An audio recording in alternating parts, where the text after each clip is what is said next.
Today, I'm going to do something a little bit different. I have welcomed a talented artist on my show, and we are going to chat about some of life's curves and how they helped shape the course of their life. Today, I am so excited to introduce you to Ash Harris, also known as Acoustic Ash.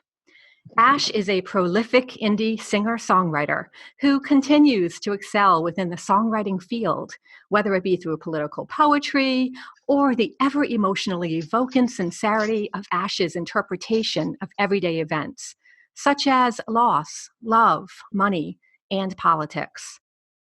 Ash uses an acoustic guitar and a smoky, soulful expression as a platform for diversity and equality.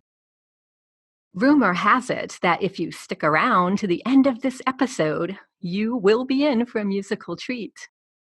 I am excited to be here today with Ash. So, hey, Ash, welcome. Hey, how's it going? It's going great. Thank you so much for coming on the show today. I really appreciate it. It's not every day you get to talk to one of your favorite authors, so, what do you do? Or every day that an author gets to talk to one of our favorite indie musicians. I have been listening to you for a few years now. We've sort of been in the same circle. Yeah, you've shared some incredible songs with me, and I love listening to your voice and to your ability, which I am completely just blown away by. I am always so engaged when I listen to somebody playing a guitar because there's nothing like an acoustic guitar. We're excited to have you here and to chat with you a little bit about life and about, life's curves and things of that sort, because we've all been through them. So let's get started. Why don't you tell us a little bit about your journey into music and some of your influences? So, I wrote poetry for years, but when I would write a poem, it would have a melody, but I didn't play anything. So, that weird kid that kind of walks around singing nothing, that was me. And I think I reached a point where I was like, yeah, I need to do something with this, but it wasn't quick. Like I did it wasn't piano, it was keyboard. I did a few keyboard lessons when I was like 8 maybe, and then that was it. And so it kind of got to a point where I was like, I need to actually do something because I've got all these things written and going around in my head and I can't get them out. So I was like, I want to say I was 18, maybe 17, 18 before I even picked up a guitar. I had a friend show me how to play.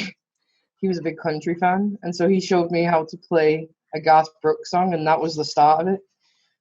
And the second I picked up the guitar, I was like, hey, this feels good. I was like, it hurts, but it feels good. It hurts. Oh, it hurts so bad. The funny part is I always remember the lyric about playing my first real 6-string, played it till my fingers bled. And it's true story. Like, I literally played, and I was like, my hand really hurts. Look down, I was like, my hand's bleeding. Like, nobody told me it was going to be this painful. That's so funny. What was that Garth Brooks song? Because I'm a huge fan of Garth Brooks. It was The Dance. Oh my God, Ash, that's like my favorite song, and it's really the theme song to my book, The Dance. It's such a good song. I think that's kind of what pulled me in. Maybe if you'd have shown me a terrible song, I'd be like, yeah, I don't know if this is for me. But that really pulled me in. And then from there, like, I think that once you learn the basics of, how it kind of works, which I'm still learning, from there, you just kind of go with what sounds right. Like, I've never been very good at the theory of music, even though I do have a degree in music.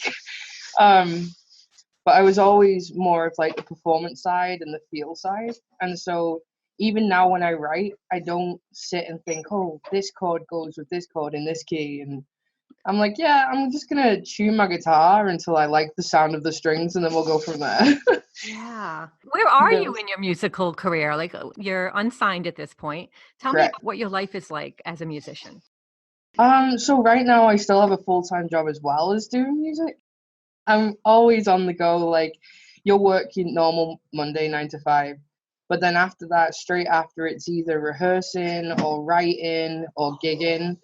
And I try and gig as much and as many places as possible. This month, for example, I think I play maybe 10 gigs this month, and then next month is like 13. So like, I'm trying to play as much as possible, but I'm also trying to find new places. because I only moved to America like 3 years ago, which is when I got married.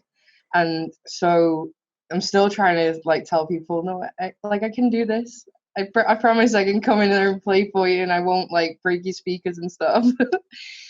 Because when people don't know you, they don't know. Like you could turn up and be like a strangled cat on a Thursday night that's been chased by 12 foxes. Like they don't know what you're gonna sound like. Oh, well, that would be me if I if I ever decided my dream is to become, a musician on the road and just, go play at some fun pubs. Yeah, that would be me. The question of like where I'm at in the music career path right now is a really hard question to answer, because I think the perspective of it is what you deem as being successful. And I guess that you probably understand that too, because as a successful author, like what is successful to you? To me, like it's always been about, I want to be able to help or reach people with my music. And if I can do that, then I'm being successful. I love that, Ash. That is exactly my motto too. Like, I think we're on the same wavelength with that, because a lot of people struggle with that definition of success and what it means to them, and defining if they are successful. And it holds a lot of people back because it's all really subjective too. I mean, what I think is Yeah. successful, like, oh my goodness, that person is so successful. And then that person doesn't believe that they're successful. It's because they haven't defined it for themselves. And one of my favorite role models is Tony Robbins. And one of the things that I remember hearing from him so many times is that you have to set yourself up for success. And by that meaning, what is your definition? If your definition is so unrealistic for success that you never are able to reach it, then you're never going to feel successful. That success definition should apply to your day today. Right where you are today is where you need to find success. And so what you just said about being able to reach somebody and help them connect, that you can do at any moment of the day, because you can walk down the street and smile at somebody and connect with them, and then you have been successful. Correct. Right? So that right there is, I love that you think that way, because I wish more people thought that way. Set yourself up for success by keeping that realistic, and then you'll always be in that sweet pocket. People want to know like what you deem as being successful and stuff, and I see people selling merchandise and doing all kinds of things, and I'm like, I just don't have that drive in me. Like, am I saying that money's not good? Well, no, of course money pays for things and it helps you get through life, but I can pretty much guarantee that although it might make life a little more comfortable, if I went to bed at night with $1 million and closed my eyes, would I be going to sleep at night and not thinking about the same things that I'm thinking about now? Like, I don't know. Like, I'm still going to worry about, I don't know, whether next door's dog is going to get let in within the next 10 minutes, whether it's still going to be outside crying, or like, did my music like do anything? Like, are my songs working? Like, just because 1 million people bought it, for example, does that mean that it's reaching them the way I want it to? Or did I just put out a song that didn't really reflect anything I'm about? I think that people buy into a lot of the merchandise stuff. And okay, it's great. Like, I'm not disputing the fact that it's great that people want to support you. That's fantastic. Like, but to me, if you really want to show support, like, of course, buy the songs. That matters. Like, share the links, share the videos. All of those things matter. Leave a review. Like, the biggest thing I could say is when people actually leave a review or comment on something that you've created, and they tell you like how it reached them, that brings so much more than seeing a revenue dollar come in. Oh my Like, gosh, absolutely, Ash. Money, there's a certain need for money. There's a certain threshold. I don't know what the exact number is, but let's just call it 25,000 US dollars. Let's just say, so anybody below that, maybe it does affect their happiness because it's affecting their safety, their security, their basic needs of food, shelter, and things of that sort. Once those needs are met, right? Anything above that, the happiness factor for anybody who lives above the poverty line, I guess, you could say, actually, the money doesn't matter. You can make $1 trillion or you can make $50,000, but as long as those basic needs are met, the happiness doesn't come from the money anymore. It doesn't. correct. Your needs are met. So now it comes from inside. How do you define happiness and success? What brings you that? And it's keeping it realistic. And it's for you, it's connecting, knowing that you've connected. It doesn't matter if it's a million people or 10 people, if 10 people said to you, my God, my life changed as a result, if one person said to you, my God, my life changed because of the song that you just wrote and I just listened to, man, talk about happiness and success. You've made a purpose. You've made a difference in someone's life. So yeah. And that's a true thing as well, because I feel very lucky and fortunate and blessed and humbled by the fact that people have said those things to me, which has meant way more than anything else that's happened in my music career. I have had people stop me at gigs. There's one person that approached me just recently and is in a really bad funk because part of the curve that we'll speak about today is like social anxiety and how that affects everything. And the perspective that people have of musicians, because they see us perform and they think that we're like, I don't know, these really cool humans that have no cares in the world. But when you're on a stage, like that's exactly what you are. You're on a stage, and for me, it's always been a huge escape. Like when I'm on that stage, that is that persona, and that is where I am, because every single song that's performed is how I'm feeling with those lyrics. Like it's not, this is how I feel right now in my life. It's like, this is the feeling that this song gave me at the time I wrote it, and every time I play it, I'm back there. And so when you step off the stage, it's like those dreams you have when you wake up and you're naked somewhere and you're like, oh, God, everybody can see me right now. And I just literally, no, this is a weird comparison, but I compare it sometimes to, like when you have that first encounter with someone that you're inclined to be close to. Sure. And the first time is always, although it can be like hot and passionate, whatever, it's also scary and intimidating, and not so much that first time that happens, but straight afterwards, because there's that moment of, okay, so yeah, this happened, and I don't, yeah, coffee, like, and that awkward moment, honestly, is kind of like the exact same as when you step off stage, because you just exposed everything to someone, and not just one person, like you did it to a room full of people. So the minute you step off and people like start to talk to you, I struggle to form sentences with people. I'm like, because I'm still on that like come down, I guess, of that change of platform and that realization of, okay, this was me, and I hope that you liked it. Please don't dislike me now. Exactly. It's yeah, I would imagine being in the public eye visually like that. It can be at first probably really just you don't feel grounded because it's just a totally different way of living life from the regular day-to-day grind of just a person driving a car to go to the grocery store, to cook dinner, to take care of the dogs, the kids, the family, whatnot. And then here you become this person on a stage where all the eyes are on you and expecting something. For me, I would kind of think of it as public speaking for myself when I'm presenting to a large audience. It's the same feeling. You're like, God, everybody in this room is possibly listening to me right now. You can see how that would really drive that social anxiety factor. And if you gave into that too much, my God, that would be so paralyzing. For real, like, especially if you think like when you're doing the public speaking, if not only you're doing that, but then 85% of the gigs, I would say, are not all original material. So then on top of that, like, they've got the notes. They know the exact words to your thing. So if you miss a note, they know. They know, and they're looking at you like, yeah, I know that you just messed up then. So, Yeah, you have to learn to yeah. laugh that stuff off, I guess, after a while. Because what else are you going to do, right?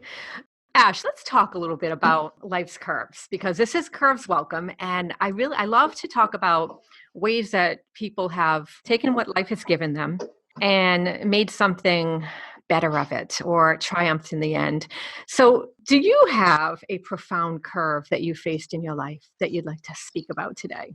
I would honestly say there are a few, but I think that the big one really that I wanted to speak about today with you was around that social anxiety and mental health area, and like just how much of an effect that can have on every part of your life, and how consumed you can be by those fears. Because it isn't just about, when you step off the stage, it's about how it affects everything else. So when you sit down, say you put out a good novel or a good song, and then you sit down to write the next one, and you're like, oh, Now suddenly it's not just an anxiety about what's been, it's an anxiety about how do I do, like, where do I even start now? Yeah, And I totally get that. Like, especially if you've received any success, and I'm using that word by hand quotes here, success in the terms of it's been well received, right? Maybe you've yeah, produced a song or written a novel that's been well received by the listenership or the readership, and now you're sitting down to write your next, or you write your next song, and all of a sudden you're like, damn, I gotta live up to that now. What if I fail? What if I disappoint? And all of these feelings are going through your mind, and man, talk about derailing somebody, right? So how do you deal with that?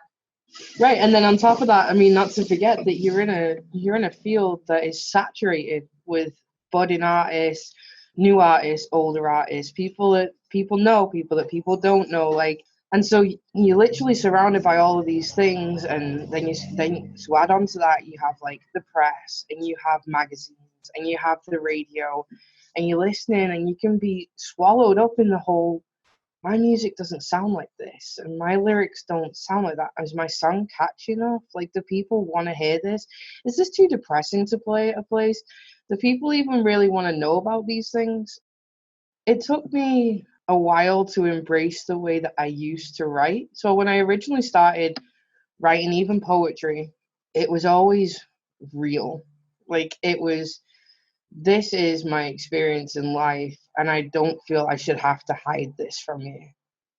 And then you go through a stage, I think that everybody finds at some point where I would say that not everybody does it consciously, but you're trying to adapt to your surroundings so that you don't look like such a herring on the side of the road. Like, you look more like a chameleon.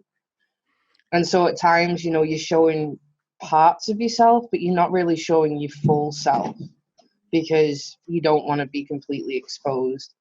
And I think I reached a point where I was like, I don't feel like I'm writing the best music I can write because I'm not being fully true to who I am. Oh my God, I love that, Ash.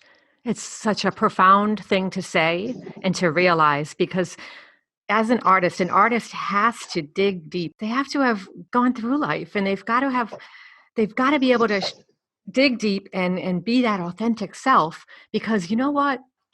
The public will know when you're not being authentic until you summons up the courage to showcase that ingenuity, that authenticity.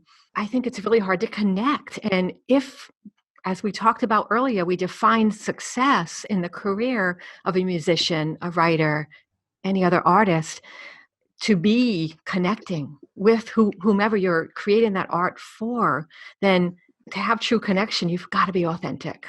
Really, you have to mean it. You can't just say something and have no connection with what you're saying. It's like, okay, I don't understand quantum physics. I am not about to write a song about how all that works because I have got no idea. And I wouldn't have that passion. You can hear when someone's passionate and when they're not. And it got to the point where I was like, I had struggled probably all my life with anxiety and, getting down and out like people do. And I kind of thought that I had to keep that hidden, which is the common stigma, right? The common stigma is that you don't show those sides. You hide them away, put them under rugs, and hope that nobody lifts them up. Absolutely. And it's the one thing that we always speak about when you talk about facing mental health, is that people need to speak up and speak out. I kind of reached a point where I'm looking around, I'm like, why are none of the artists in the mainstream addressing this? Like, why is nobody shouting this message from the rooftop? Like, we all write the songs about when somebody's already gone. We write the songs about when you get your heart broken, but we don't ever write the songs about it's going to be okay. Or, hey, you're not alone in this. I went through it too. Like, and not having that connection to say you're not alone is probably the most intimidating feeling that anybody goes through in that part, because you're like, why is this just me? Like, Yes. that's probably the hardest thing about being depressed or being anxious, is like, Why am I the only one feeling these And, things? and not only that, I think maybe part of society has groomed us to feel like we're inadequate if we have these feelings, right? These feelings are real. We're human beings. We have hormones running through our bodies that affect these emotions, that affect our brain chemistry. We have stuff in our food supply that affects our blood chemistry and things of that sort. So we can't blame ourselves. There's nothing wrong with us. It's just, it is what it is. Like we're okay to accept that somebody's born with different colored eyes, but yet we can't accept that they process information differently.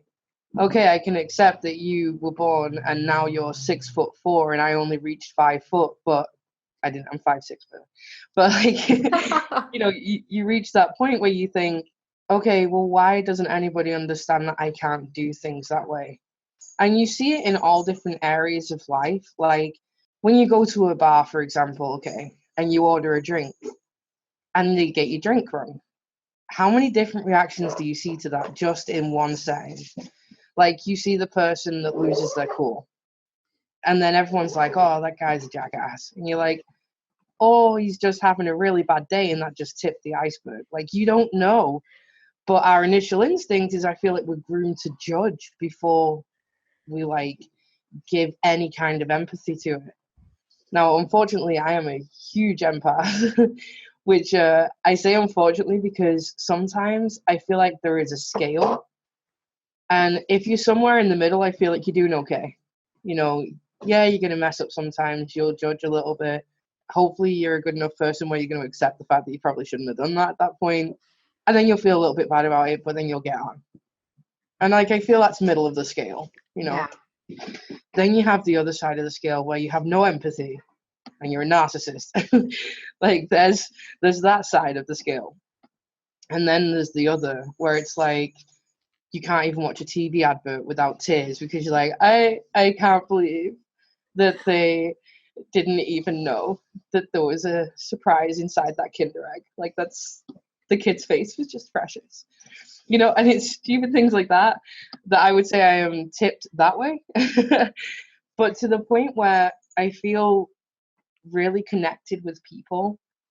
And so I found that actually a lot of like feeling down and feeling overwhelmed can come from being too exposed to a lot of people at once. And I know that sounds really weird because I'm not a hermit, like I don't hide away, but I can only scroll Facebook so much and I can only like read the news so often because the second that I take in too much, I feel like I'm in this well that I can't escape out of. Like you're trying to climb the sides of the well, but it's so slippy that you fall back down. But every fall, the water's getting higher until you feel like you're going to be consumed. I totally understand what that feels like because I've actually had to schedule my social media time to 3 times a day.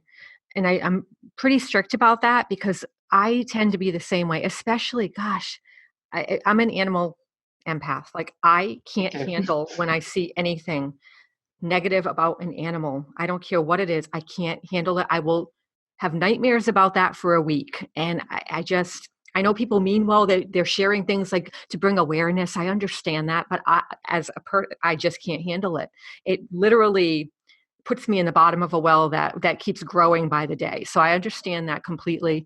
And I think that it's really important to understand anybody who's listening to this who has that sort of deep empathetic personality is that you're not alone in that.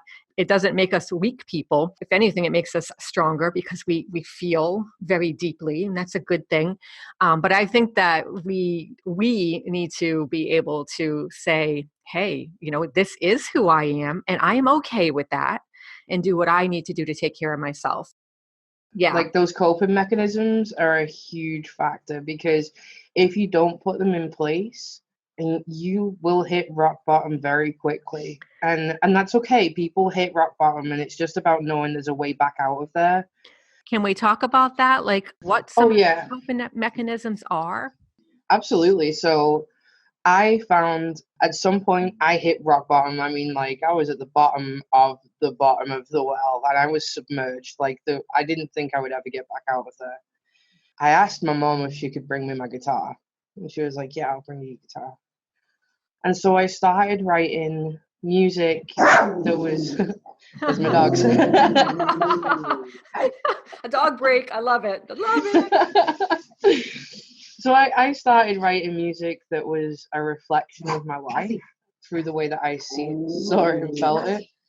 And I'm not, don't even edit them out, they're fine. And so I started to feel this weight lift. Like the more I wrote, the less I felt like I couldn't breathe. And the more that the music came out, the less I felt like I was carrying. For me, I felt like, one, I had all this like emotion inside of me that I didn't understand why nobody felt all of these emotions at once. Like, it wasn't just one, it was like 1,000 emotions at once with no real name. Like, it wasn't like, this is anger and frustration. It was like, this is everything. Like, this is just everything. Like, I'm so sick of crying right now. Like, why am I crying? I'm not even sad and I'm crying. Like, I don't know what is going on. And now, like, I don't know where I cursed myself by doing this, because with the writing thing now, whenever I write a song, happy or sad, throughout the process, like the first 3 times I play it, I'm crying the whole time. And I'm like, oh yeah, this is ridiculous. Like, I'm fine. I'm like looking at my wife or my mom or whoever's around. I'm like, I'm fine. Like, I am really fine. I just have to get through this section of it. I'm fine. I'm fine. But I found that writing, honestly, like, it saved my life, because if I didn't take that weight off, I don't know what I would have done. Like, what do you do from that point? Mm-hmm. And people have their different escapes, and I would say you just need to find out what yours is. Like, there's always something, though. Like, I think the biggest overwhelming, daunting feeling is that people are like, but I don't write music. But I don't write words. I don't play sports. I don't do this. Do you game? I game. Play a game. Like, do you go on walks? I go on walks. Go for a walk. Yes, I completely understand. I think what you're getting at really is being present, right? Finding something that makes you incredibly present, and you're not thinking about your past or your future. You're thinking about this very, very moment that you can control, because this very moment is yours. And so when you are diving into songwriting, when you're diving into writing a novel, when you are diving into, and this may sound really simplistic, but hey, doing your dishes. I mean, I got to tell you, one of the most relaxing things that I do to become present is I actually look forward to doing my dinner dishes at the end of the day. I fill up my I fill up my sink with sudsy water that smells really, really good. I put on some salsa music and I'm like, dancing away, and I'm feeling the suds in my hands and the water and I don't know what it is, but it's like the feeling. I feel it. I feel everything very intensely, and everything else just slips away. All the stress from the day, if I'm having blockages with writing, it doesn't matter what is going on in my world. All I'm focusing on are those suds. So to anybody listening, if you're not a musician, if you're not a writer, if you're not a gamer, if you're whatever, if you don't like taking walks in nature, whatever your activity is, it could be ironing, it could be making your bed, it could be whatever, planting, gardening. Match your socks up. There you go. Anything, any kind of an activity that you can focus intently on in that very moment, I think is really super helpful for getting out of those moments that you feel like you're falling down the well. And also embrace the way you're feeling in them. Like, when I write those songs at that time, I'm not running away from how I feel. I'm not trying to mask the way I feel. I'm saying, you know what? This is exactly how I feel. Like, I need someone to understand that this is exactly where I am. Because at some point, unknowingly, like, and for me, it is music. So for some point, unknowingly, I will play that song. And it's always those songs, always, that someone is like, I need to tell you that that song did something for me. I play at a grocery store once a month. Oh, that's Sorry. awesome. Really? Yeah. So, like, I play at a place called Fresh Time. And once a month, when they have their events on, I'll play there. And it is one of the most rewarding experiences that you can have, because you play in the live, loud bars, and you play in the silent coffee bars and in the normal venues where you expect to be. But when you play in a grocery store in the middle of the produce aisle, that's exactly what it is. People are going about their daily business. Like nobody's specifically there to see you. So when people do make that effort to come and speak to you, you reach them.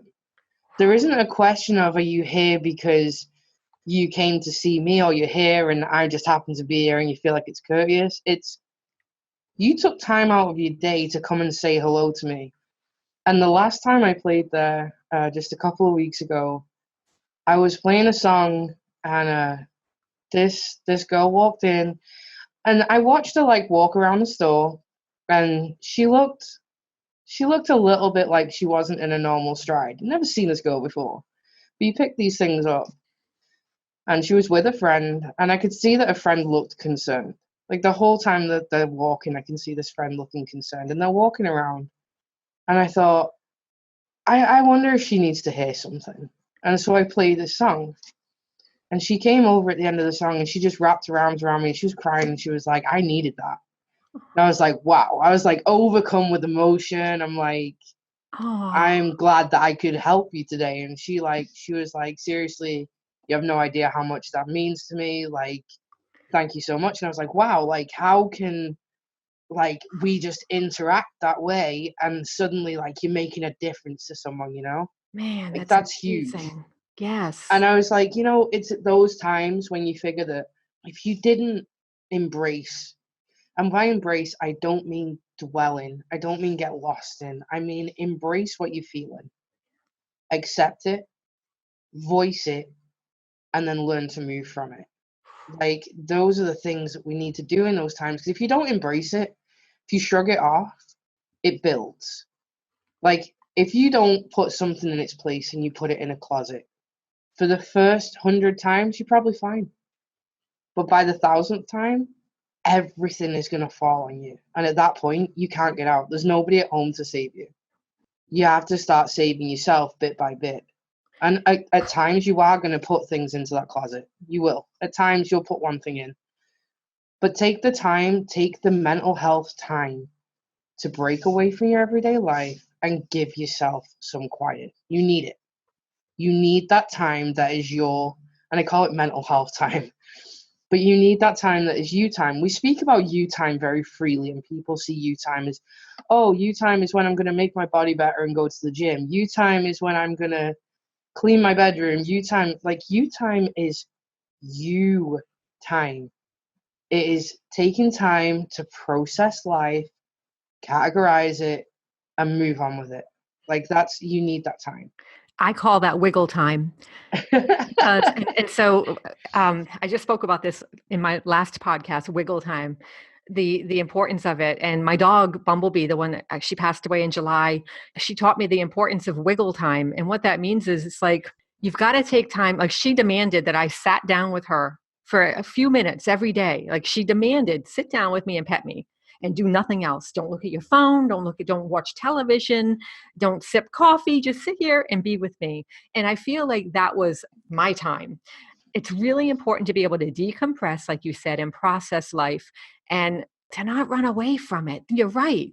It's like with fear. If something is fearful for you, run towards it. It's not going to kill you unless it's a tiger, maybe not. If you're fearing something, go run towards it, or else it's going to keep chasing you. And same thing with any kind of an emotional burden on your mind, on your heart, grieving, any of that. It's a process and you cannot ignore it. And you've got to go through the stages of it, and you have to face it head on and let it wash over you. It's like a wave. It's going to come and go, ebb and flow, and you've got to ride that out. And then one day you're going to realize that ebb and flow is just really, really calm down to a nice gentle roll. And then you're healed for that particular thing. You have to go through that process, because if you don't, and I feel like as an empath, you get this, but you can't be that understanding person for someone else if you didn't go through it.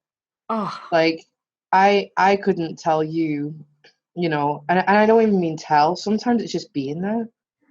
Unless you have gone through something or you can really understand something, you can't give that time to someone else.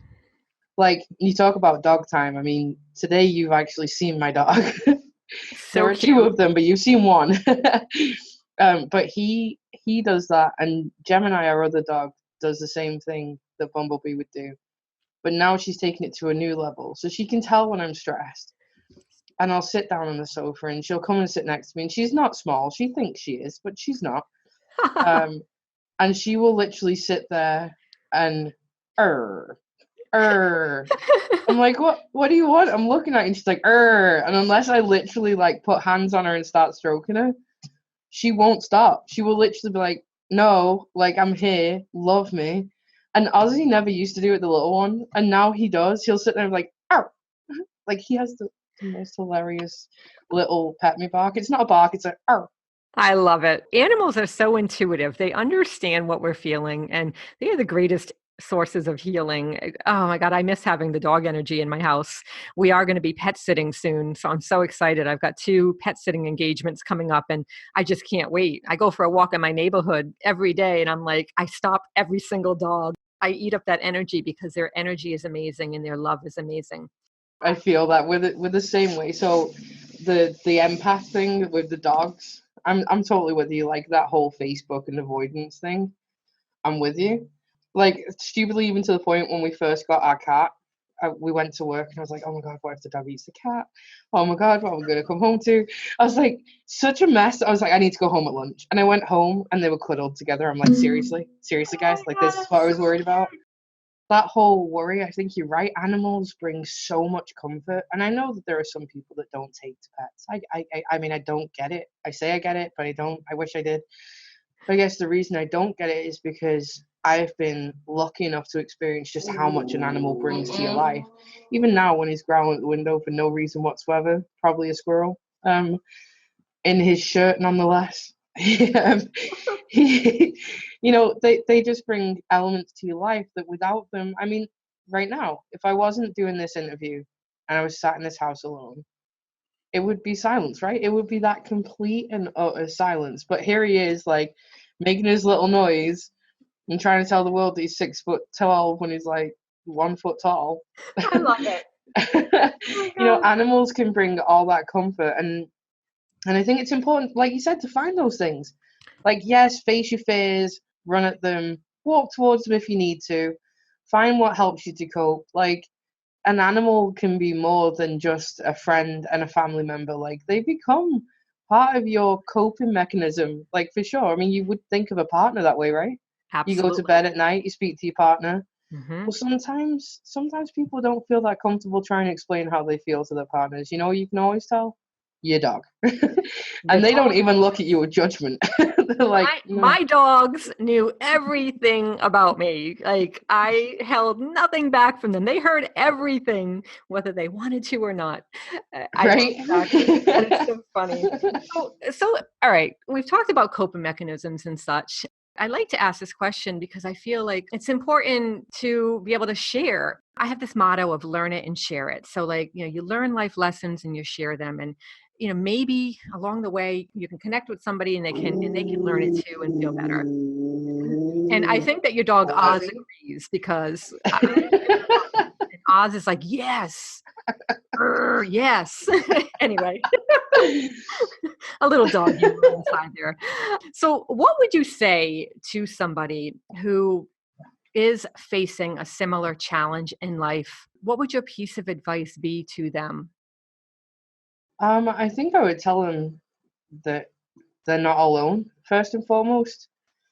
And although I know that sometimes that can feel like a lie to people when you're in that really bad place, you're like, no, but you don't get it. Like, as much as you want to accept it. I think to someone that's going through the similar thing, I would tell them to not be afraid, because fear is a massive, massive impactor on everything. And my dad always gave me the advice of don't sweat the small stuff. But the biggest thing that my dad ever told me, and I share this with people, is don't regret anything. Because in life, you make a decision and you make it based on the information that you have at the time. And you may not make a choice that was the right one at the time, but you can't regret making it. Like, that was your choice. If you were given the exact same information again at the exact same point in your life, you're going to make the exact same choice. It's only when you think back in retrospect that you can ever have regret. So don't regret it. Learn from it, but don't regret it. Like, it's life. And right now, you might feel like the world is resting on your shoulders, but the fact is, there's only so much you can control. And I think that's a big element of fear, is that when you're out of control, it's scary. Like, so for example, we've been looking at buying a house, right? And buying a house is, I'm not going to lie to you listeners, it's not wonderful. It's stressful. It is so scary. It's scary and stressful. Oh my God. And especially because you hit hiccups. Like, you can do everything right. And I feel like buying a house is a really good analogy for life, because you can do everything right and it can still not go to plan. But it doesn't mean that it's the end of the road. It means that there's a new road to come. So we went in on a house and everything went fine. They accepted the offer. It was great. And then the appraisal came back low. And so we lost the house. We're like, okay, all right. And at the time, I mean, we were like, why? Why is the world against us at this point? Like, I don't understand. We didn't do anything wrong. And then the next one we went in on, we didn't win the bid. We just didn't even get the bid accepted. We're like, oh, we didn't even get to where we did last time. Like, what are we doing wrong? What are we? And this is like life, Sometimes you get right near the finish line. The next time you don't even get to the selection zone. And so then we're like, oh, well, now what are we gonna do? And then you go to another one, and then that one doesn't work out for whatever reason. And then you find one that you weren't even expecting. Something out of the blue, and you're like, this feels right. Like, you step inside of it and you're like, this feels good. Like, this feels like it's meant to be. And then you hit another hiccup, but then it comes through against all the odds. Out of all the different ones that you've looked at, out of all the different places and strategies and monies and everything else that came to place, and then it falls into place. And that feeling, stress is through the roof. You hit rock bottom, you hit highs, you hit lows, you hit mediums, you hit I don't care anymore. And then you hit, oh, this is happening. Is this real? This is real. Okay, this is good. Wow. And then suddenly you're hitting all of those really strong, happy emotions. But if you didn't stick around, if you didn't wait, and like you said, ride those waves, you would never get that highest joy that you feel at the end of the closing. And I feel like life's just like that. You go through all these different sections of highs and lows and whys and hows, and I didn't do anything wrong. Why is this person getting what I wanted when I didn't do anything wrong? And then it all comes to place, and you're like, okay, no, you know what, I'm good. You can have the house that we didn't get because we got the one that we didn't expect. Yes. And to me, all right. So that is all about understanding that when you go through life's curves, you're going to go through them and you're not going to understand why. You might be asking why. But if you hadn't gone through those curves, you wouldn't be where you are today. And so I think about that a lot. Like I think about when I look back on my life and some of the curves that I've faced, if I hadn't gone through those curves, then other things in my life wouldn't have fallen into place. And then I'd be really sad because some really great things resulted from those curves that were faced. And I think that's what you're getting at there. And I think that's such an important point to make. Yeah, and like, even if the thing that you got at the end of it isn't what you're expecting, it doesn't mean that it wasn't what you needed. Sometimes we get things we need that weren't necessarily what we want, but we needed those things. And that matters just as much as getting what you want. In fact, it matters more. Absolutely. It's more important to get what you need than what you want.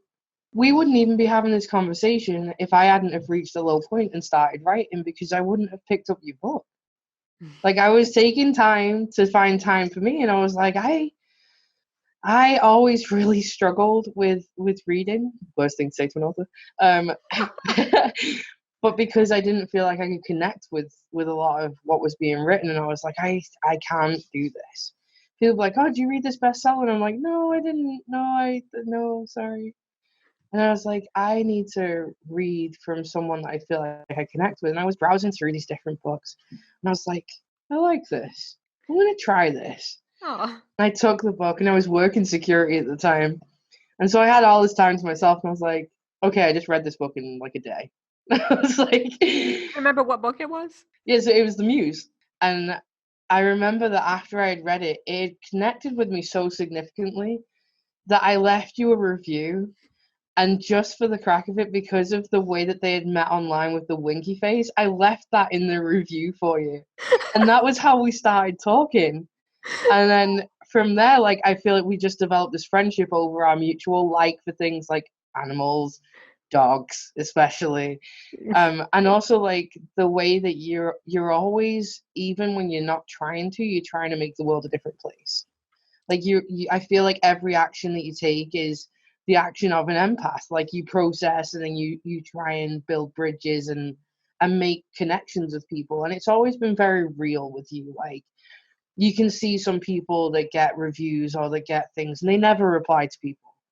And yet every time that you get something, I always notice that you're there and you're replying to them, and it's always personalized. It's not like a thanks. It's like a, oh, thanks so much. I see that you did this, or thanks so much for noticing this part. And it's always personalized. And I feel like if you can take that time out for people, then you really do care about what you're doing and how it's impacting people.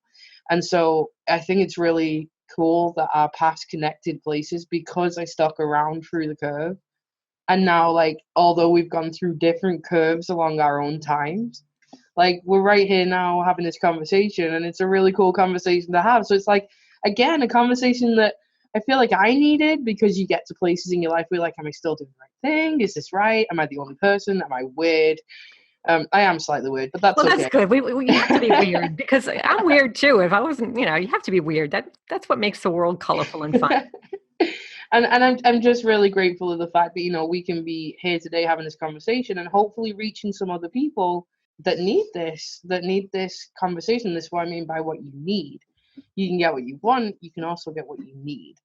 And I know that I needed this conversation today, and I'm really hopeful that someone else that listens might just need it as well. Yeah, God, this has been an incredible conversation. I have just had a great time. And what you've said has been so insightful. And first of all, I just want to say thank you for what you just said. It was really kind, and I appreciate that so much. Thank you very much for that. And I'm so happy that we connected, and I'm so happy that the muse found you. And then, through that, we found each other, and I've been able to enjoy your music. And speaking of music, the beginning of this podcast, I said that there was a little rumor that maybe people might be treated to a little taste of your music. I would love it if you could play us a little bit, just to kind of give people a flavor so that they can go seek you out afterwards, because I think that once they hear you, they're going to be really inspired. So can you play us a little something? You know what I'm going to? I wrote a song like 2 nights ago, so no one's heard it yet. So I figured that this would be a really cool place to share that with people. And again, part of the whole challenge of challenging yourself and facing fears, I never used to write in different tunings. I was terrified of it because I don't feel like a guitar player. I feel like I'm someone that sings and plays a little bit guitar. And so I've started embracing the challenge by actually just detuning my guitar to what I think sounds nice. And so I started to embrace it by saying, okay, let me start writing this a little bit more real. And so I completely changed the lyrics. This all happens within the space of 15 minutes. But in that time, you're like, okay, let me just change the way I'm going with this, and let me talk about how I'm feeling right now. And so this is a brand new song, and it's called Anxiety.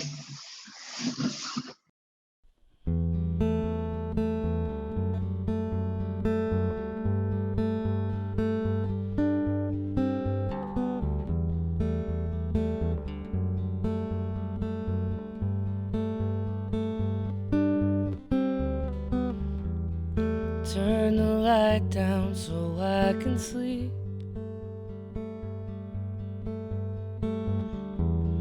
You've always had a hold on me.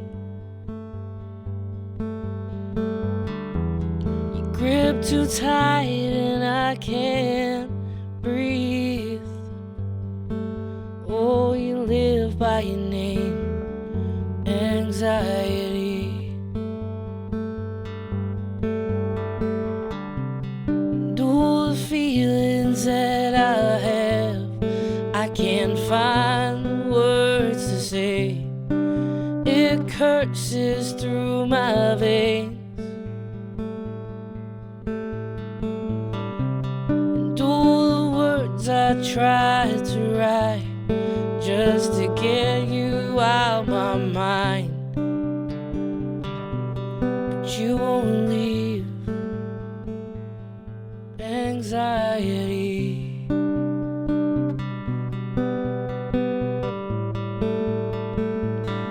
Anxiety.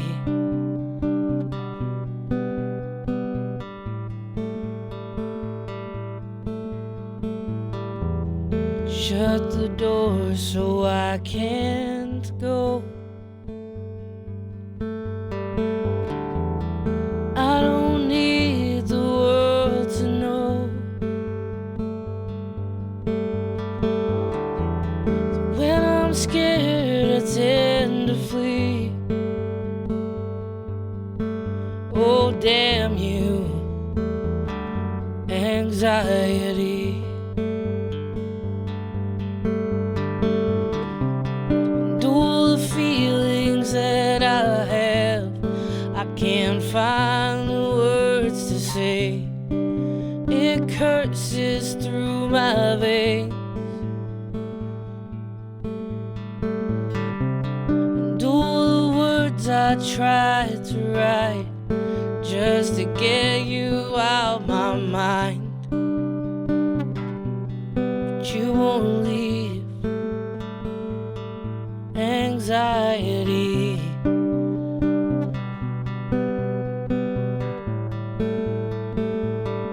Anxiety.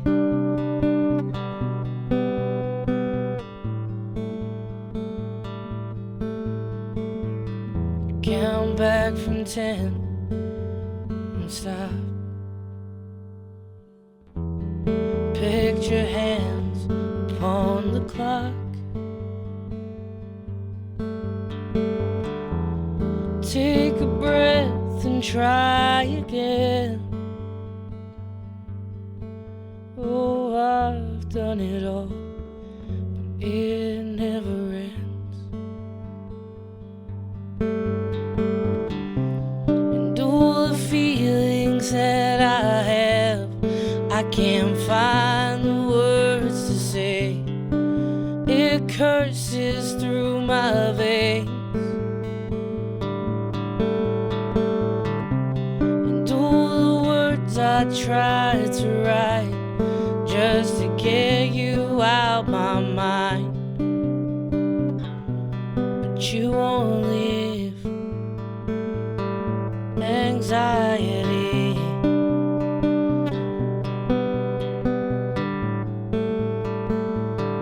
Anxiety.